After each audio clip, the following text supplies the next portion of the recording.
Bienvenue sur Branché au Jardin, le podcast de Promesse de Fleurs, votre pépinière en ligne. Votre rendez-vous jardinage, botanique et biodiversité sur un format court, amusant et instructif. Bonjour à tous et bienvenue dans ce nouvel épisode de Branché au Jardin. Alors aujourd'hui, on va vous donner quelques conseils pour préparer votre jardin avant l'arrivée de l'hiver. Bonjour Ingrid, bonjour à toutes et à tous. Bah oui, effectivement, l'hiver approche à grands pas, on est quand même déjà mi-octobre. Et c'est le moment de préparer son jardin pour qu'il passe la saison froide sans aucun problème. Alors on commence par quoi Ingrid ?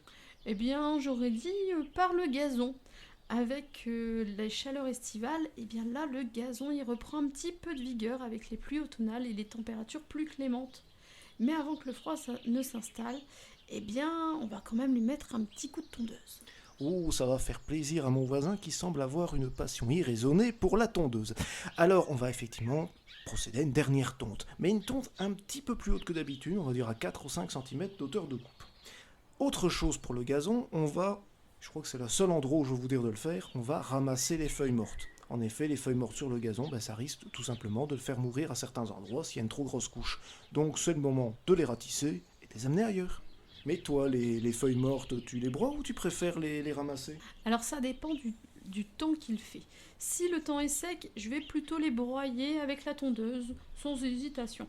Par contre, si c'est humide, eh bien je vais plutôt les ramasser avec un râteau. Je vais en profiter pour pailler les plantes un petit peu plus frileuses, mais vivaces ou mes arbustes. Exactement.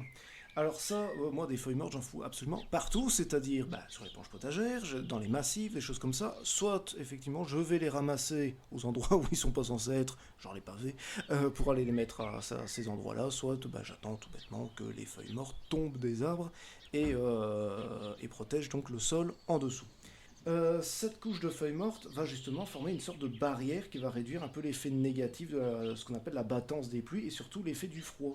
Et de plus, quand elles vont se dégrader petit à petit, ces feuilles mortes, eh bien ça va améliorer la fertilité du sol parce que ça va aussi nourrir la faune du sol. Exactement. Alors on peut aussi simplement les mettre au compost ou alors préparer un terreau de feuilles. Alors le terreau de feuilles c'est assez facile, soit on fait un petit tas dans un coin du jardin qu'on va retourner régulièrement, ça va se transformer en terreau, ou alors on peut aussi le mettre dans un sac. On fait quelques trous pour permettre à l'air de sortir, on met le sac dans un coin, on l'oublie pendant une année, et au bout d'une année, eh bien là aussi on va récupérer du terreau. Alors passons au massif maintenant. À cette époque, il commence un petit peu à se dégarnir. Est-ce que ce serait pas le moment de procéder à un tout petit nettoyage ? Alors oui, on va pouvoir enlever les petites herbes qu'on n'a pas trop aimées qui se sont incrustées dans les massifs. On va aussi griffer légèrement le sol et apporter un petit peu de compost pour enrichir la terre. Et surtout, on n'oublie pas le paillis. Eh bien oui, parce qu'un paillis, ça va permettre de protéger le sol du froid, mais aussi de limiter l'érosion causée par les pluies hivernales. Alors un bon paillis, ça peut être des feuilles mortes, on en a déjà parlé, mais ça peut être aussi du bois raméal fragmenté ou BRF, c'est-à-dire des branches que vous aurez broyées chez vous, si vous avez un élagueur qui passe, ou si vous avez vous-même un broyeur à branches. Ça c'est très très bien aussi à mettre en paillage, ça va se dégrader lentement, et ça va créer vraiment une belle couche d'humus en surface de votre sol. Mais il faut aussi penser aux vivaces et aux rosiers, n'est-ce pas ? Exactement. Alors pour les rosiers, on peut les tailler légèrement, un tiers de leur hauteur, et buter le pied des rosiers, surtout on n'enterre pas le collet. Et du côté des vivaces, eh bien on va les laisser tranquilles jusqu'au printemps. Elles garderont d'ailleurs un aspect parfois assez joli avec le givre qui va se mettre dans les feuilles. Tout à fait, en plus ces plantes offriront encore un refuge à la petite faune, quelques petits insectes du jardin. Pour les annuelles, si elles sont défleuries et qu'elles ont formé leurs graines, c'est le moment de les arracher. Tiens, dis-moi Ingrid, qu'est-ce qu'on pourrait faire avec les plantes en pot ? Ah oui, tu as raison.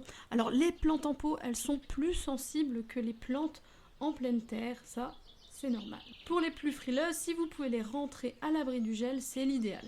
Sinon, on peut quand même les protéger en les regroupant ensemble dans un coin par exemple de la terrasse contre un mur et en paillant la surface. Pour les plus frileuses, on va placer un voile d'hivernage. Mais attention au voile d'hivernage, il faut penser à l'ouvrir en journée pour aérer la plante tout simplement et après le refermer quand vous savez qu'il va faire très froid. Et alors, n'oubliez pas aussi les animaux du jardin, surtout les petits oiseaux. En hiver, ils ont souvent du mal à trouver de la nourriture, alors un petit coup de pouce est toujours apprécié. on va mettre une soucoupe d'eau propre, qu'on va changer tous les jours, des graines de tournesol surtout, et jusqu'au printemps, au moment de la période des reproductions des oiseaux. Oui, comme ça, les oiseaux devront chasser uniquement la nourriture pour leurs petits, mais auront un point de nourrissage plus facile et plus rapide pour eux, et ainsi ce sera plus simple pour, en tout cas, la première couvée au printemps. Ben voilà, je crois que notre jardin est prêt à affronter l'hiver. Et nous, est-ce qu'on est prêt à affronter l'hiver bien au chaud chez nous?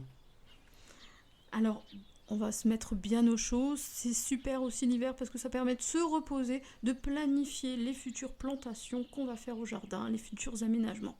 On peut lire nos articles, on peut écouter nos podcasts. Tout à fait, avec une plaide et une petite tisane. Merci beaucoup Ingrid. Merci Olivier, merci à tous de nous avoir écoutés. Au revoir à tous. C'était Branché au jardin. À bientôt pour de nouveaux podcasts sur le jardinage et la botanique. En attendant, découvrez d'autres articles et vidéos sur notre site promessesdefleurs.com.